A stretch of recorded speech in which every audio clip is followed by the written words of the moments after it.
নমস্কার, সবাই কেমন আছো? আশা করছি সবাই ভালো আছো। আমি স্নেহা, তোমাদের সাথে নতুন একটা ভিডিও নিয়ে চলে এসেছি।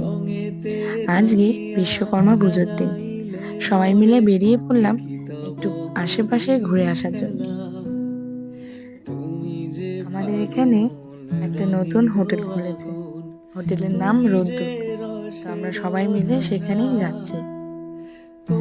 আমি, আমার মা, আমার শাশুড়ি মা, আমার বর, আমার মেয়ে আর আমার ভাসুরপো দেব। আমরা সবাই মিলে চলে এসেছি রোদ্দুরে। কিন্তু রোদ্দুরে এতই রোদ্দুর, মানে লোকজনের এত লোকজন সেখানে, কি বলবো, যেন পা রাখারই জায়গা নেই। ভাবতেই পারিনি যে এত লোকের ভিড়। তো এখানে এখানে অ্যাম্বিয়েন্স